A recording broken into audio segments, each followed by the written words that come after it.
바랍니다. 성부와 성자와 성령의 이름으로 말씀드립니다. 네, 추석 연휴 어떻게 보내고 계십니까? 옛말에 한가위만 같아라 이런 말이 있는데요. 그냥 오늘만 같으면 정말 너무 좋겠다 이런 표현인 것 같습니다. 왜 그렇습니까? 곡식을 추수하고 먹을 것이 넉넉하고 또 온 가족들이 함께 모여서 또 가까운 사람들이 함께 모여서 맛있는 것을 먹고 또 서로 행복한 시간을 보내기 때문에 한가위만 같으면 좋겠다 이런 말들이 있지 않았을까 합니다. 곳간에서 인심이 난다고 먹을 것이 많으면 좀 마음이 넉넉해지기 때문에 우리가 좀 더 넉넉한 추석 뭐 이런 말들을 하는 게 아닐까 생각이 듭니다. 근데 요즘은 경기가 참 좋지 않아서 많은 분들이 여러 어려움 속에서 지내는 분들이 많습니다. 분위기는 넉넉해야 되는데 여러 가지 삶의 무게들, 삶의 문제들, 삶에서 겪는 고통들 때문에 이 추석 연휴에도 기쁨과 행복 그것을 얻지 못하고 어려움 속에 사는 많은 분들이 있는 것 같습니다. 오늘 이 시간만큼만이라도 모든 걱정을 내려놓으시고 넉넉하신 하나님 아버지 품 안에서 평안히 쉼과 안식을 누리시는 은총의 예배 시간이 되기를 간절히 소망합니다. 아버지의 넉넉함이 오늘 우리에게 온전하게 좀 경험되는 은총의 예배 시간이었으면 좋겠습니다. 성경을 읽다 보면 이렇게 흐름이 있는데요. 지금 우리가 읽은 누가복음의 흐름은 지지난주 기억나실지 모르겠는데 불의한 청지기에 비유해서 성경이 뭐라고 묻는다고 말했어요? 하느님이냐? 재물이냐? 그래서 지난주에 우리 연합강사항찬에 하신 분들은 다른 성경을 읽었지만 지난주 성경은 부자와 라자로의 이야기입니다. 부자는 재물을 선택한 사람의 전형적인 모습이죠. 바쁘게 살아가고 맛있는 걸 먹고 호화로운 옷을 입고 지냈지만 자기 집 앞에 놓인 가난하고 병들고 정말 힘들게 사는 사람을 알아보지 못했어요. 그에게 한 번도 자선을 베풀거나 그를 먹여주거나 그에게 도움을 준 적이 없었습니다. 재물만 쫓아간 거죠. 결과가 뭐였습니까? 불타는 지옥에서 고통을 당하고 있었습니다. 그가 멀리서 아브라함의 품 안에 있는 라자로를 보고 아브라함에게 간곡하게 하는 이야기가 뭐냐면 나는 이미 끝났지만 우리 아버지와 내 형제들을 위해서 라자로를 좀 우리 집에 보내주십시오. 생각해 보세요. 라자로가 이미 자기 집에 몇십 년이나 있었는데 그걸 보지 못했는데 그것이 무슨 상관이겠느냐.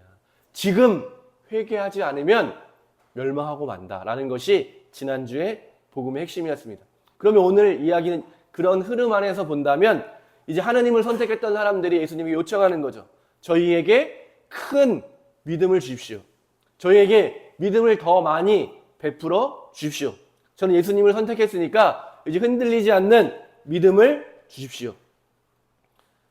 얼핏 보면 참 좋은 기도인 것 같은데요. 예수님이 그들에게 하시는 말씀인 거죠. 믿음은 크고 작고가 중요한 것이 아니라 아주 작은 것이라도 믿음이 있기만 하다면 그것으로 충분한 것이다. 오늘 아마 예수님에게 청했던 제자들의 요청은 우리들의 많은 분들의 요청일 것 같아요. 근데 이런 사람들의 연약함을 이용해서 누가 많이 활동해요? 이단들이 많이 활동하는 거죠.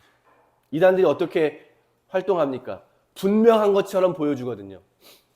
초대교회 때도요, 이단들이 그때부터 있었는데 초대교부인 이레네우스라는 주교님이 계십니다. 그분이 이단들하고 논쟁을 많이 했는데 이렇게 말씀하셨어요. 이단들은 거짓된 명료성과 정확성을 중요하게 여기는 거예요. 왜냐하면 사람들이 믿게 하기 위해서 믿고 싶습니다라고 할 때 믿기지 않는 얘기 예수님이 죽었다가 사흘 만에 부활하였습니다. 이걸 누가 믿을 수 있겠어요? 그렇죠? 그러니까 믿을 수 있는 이야기들 이런 죽음과 부활이라고 하는 신앙, 그리스도교 신앙의 핵심으로 담겨 있는 이런 역설에 대해서 이단들은 말하지 않는다는 거예요. 명료하고 정확한 것만을 사람들에게 제시하는 거죠. 그러면 사람들이 쉽게 믿음을 갖게 되고 그것을 따라가게 된다는 겁니다. 그래서 이레네우스 주교님이 말한 참된 신앙은 역설적인 요소와 창조적인 의심을 포함할 수밖에 없다. 어떻게 부활을 우리가 믿을 수 있겠어요? 아무런 질문도 하지 않고 죽었다가 살아나는 이익이 무엇인지를 어떻게 그냥 받아들일 수 있겠습니까? 참된 믿음 안에는 이런 역설적인 요소와 창조적인 의심이 포함되어 있다. 그래서 뭐라고 얘기하냐면 끊임없는 물음의 과정이다. 우리 그리스도의 신앙은 물을 수밖에 없다는 겁니다. 오늘 제가 주보 1면에 아브라함의 믿음이라는 것 그림을 실었는데요. 아브라함의 이야기를 보세요. 아브라함은 하느님을 믿은 겁니다. 하느님을 믿고 하느님 뭐라고 말씀하셨어요? 고향과 가족을 버리고 내가 가라는 곳으로 가라. 낯선 땅으로 가는 겁니다. 우리나라로 생각한다면 몽골 정도로 가는 거예요. 이제 몽골로 가라. 아니 더 넘어서 카자흐스탄으로 가라. 말도 틀리고 문화도 틀리고 민족도 틀린 그곳으로 가라라고 했을 때 아브라함이 두려워했지만 주저주저 하면서 그곳을 가는 이야기입니다. 아브라함의 믿음은 뭐예요? 내가 가면 잘 먹고 잘 살 수 있겠지. 내가 가면 행복하겠지. 그것을 믿은 것이 아니라 나를 가라고 하시는, 나를 선택하시고 불러주시는 하느님을 믿고 그 길을 가는 겁니다. 근데 갔는데 뭘 만났어요? 기근을 만납니다. 하나님 말씀 따랐으면 행복해야 되는데 기근이 아니라 풍년을 만나서 먹을 게 넘쳐나야 되는데 기근을 만나게 되는 거예요. 그때 아브라함이 물을 수밖에 없는 거죠. 왜 저를 여기로 인도하셨습니까? 그런 과정을 거쳐야 하나님의 뜻이 여기에 있구나라는 것이 드러나게 된다는 것입니다. 믿음은 알지 못하지만 붙드는 거죠. 하느님에 대해서. 그러니까 하나님이 또 어디로 가래요? 더 멀리 이집트로 가라. 그래서 이집트로 갔더니 어떤 일이 기다리고 있습니까? 왕이 파라오가 자기 아내의 사라의 외모에 충출한 미모에 빠져서 아내를 빼앗아 가는 거예요. 그러니까 그때 아브라함이 그것을 그냥 그저 하나님의 뜻이지라고 받아들이는 것이 믿음이 아니라 하느님 왜 저를 인도하셔서 이런 사건의 한가운데로 왜 고난을 겪게 하시고 왜 이런 그 다음에 또 역전돼서 어떻게 했어요? 보물을 갖고 이집트를 떠나게 되잖아요. 이런 축복이 어디서부터 오는 것이고 고난과 축복을 이 여정 가운데 하나님은 어디에 계십니까? 하나님은 저에게 무엇을 바라십니까? 라고 끝까지 하나님을 포기하지 않고 하나님과 동행하는 것이 바로 믿음이라는 것입니다. 그래서 오늘 함께 읽은 이 독서의 말씀을 생각해 보세요. 바오로가 잘 살 수 있는 사람이었어요. 돈도 많고 로마 시민이었고 지식도 있고 존경도 받는 사람이 그 모든 것을 버리고 예수님을 선택했는데 지금 결과가 뭐예요? 감옥에 갇혀 있는 겁니다. 그 바울로가 아멘 감사합니다. 주님이 너에게 좋은 일을 해주신다 이렇게 생각할 것이 믿음이 아니라 내가 감옥에 갇혀 있을지라도 나에게 맡겨주신 사명이 뭐예요? 예수님의 복음을 증거하는 일. 그것이 끝나지 않았다. 그렇기 때문에 소망을 가지고 계속해서 그 일을 할 수 있는 거죠. 그래서 예수님이 들려주신 비유의 이야기가 종의 비유 이야기인 거죠. 예수님을 따르면 하느님을 믿으면 잘 먹고 잘 사는데 그 뜻이 있는 것이 아니라 믿는다는 것은 어렵고 힘들고 매일매일의 삶 가운데 고통이 있더라도 하느님이 나와 함께 하신다고 하는 것을 그 삶의 자리에서 확인해 나가는 것. 그렇기 때문에 교만하지 않고 흔들리지 않고 충성되고 겸손한 모습을 살 수 있다. 예수님이 제자들에게 믿음을 더해달라는 제자들에게 들려주시는 비유의 얘기는 뭐예요? 믿음은 너희들이 가지고 있다면 충분한 것인데 그 믿음은 어떻게 삶의 어떤 모습으로 나타나요?